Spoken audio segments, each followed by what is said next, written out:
અમદાવાદના નારણપુરા વિસ્તારમાં પાણીની ટાંકી ધરાશાયી થઈ છે। મંગલમૂર્તિ હાઉસિંગ સોસાયટી પાસે આ દુર્ઘટના બની છે। ઘણા સમયથી આ ટાંકી જર્જરિત હતી। સદનસીબે કોઈ જાનહાનિના સમાચાર અત્યારે સામે નથી આવતા, પરંતુ આ જર્જરિત ટાંકી કે જે હવે ધરાશાયી થઈ છે, અમદાવાદના નારણપુરા વિસ્તારની આ ઘટના છે કે જ્યાં મંગલમૂર્તિ હાઉસિંગ સોસાયટી પાસે આ દુર્ઘટના સર્જાઈ છે। જે ટાંકી ઘણા સમયથી જર્જરિત હતી એ ટાંકી ધરાશાયી થઈ છે। જોકે સદનસીબે કોઈ જાનહાનિ નથી થઈ।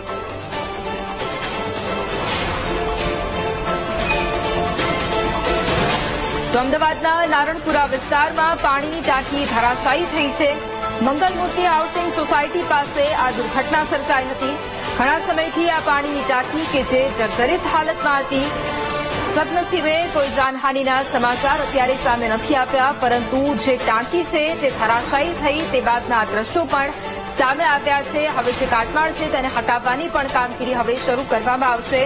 નારણપુરા વિસ્તારમાં પાણીની ટાંકી ધરાશાયી થઈ મંગલમૂર્તિ હાઉસિંગ સોસાયટી પાસેની આ દુર્ઘટના છે। લોકોના ટોળા પણ ઉમટી આવ્યા હતા। ઘણા સમયથી આ જે ટાંકી છે તે જર્જરિત હાલતમાં હતી અને ટાંકી ધરાશાયી થતા કોઈ જાનહાનિના સમાચાર હજુ સામે નથી આવ્યા। અમદાવાદના નારણપુરા વિસ્તારની આ ઘટના।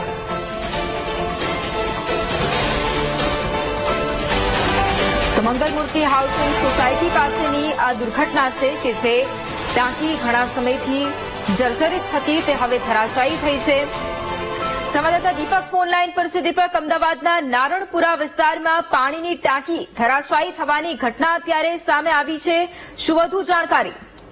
વૈભવી, જે પ્રકારે મંગલમૂર્તિ અપાર્ટમેન્ટ છે કે જે ખૂબ જ જર્જરિત છે અને ઘણા સમયથી આ સોસાયટીની અંદર જે છે તે ફરિયાદો હતી, પરંતુ આજે વહેલી સવારે જે પાણીની ટાંકી છે બ્લોક નંબર 5 ની તે ધરાશાયી થઈ હતી। જોકે સદનસીબે આ ઘટનાની અંદર કોઈ પણ જાનહાનિ નથી થઈ, પરંતુ હાઉસિંગ બોર્ડના જે મકાનો આવેલા છે કે જેનું અત્યારે રીડેવલપમેન્ટ ચાલી રહ્યું છે, પરંતુ મંગલમૂર્તિ જે સોસાયટી છે કે જે સૌથી જૂની છે અને જર્જરિત હાલતમાં છે, અનેક આવી ટાંકીઓ જે છે તે આ મંગલમૂર્તિ એપાર્ટમેન્ટની અંદર આવેલી છે, ત્યારે આ બ્લોક નંબર 5 ની જે પાણીની ટાંકી છે તે ધરાશાયી થઈ હતી।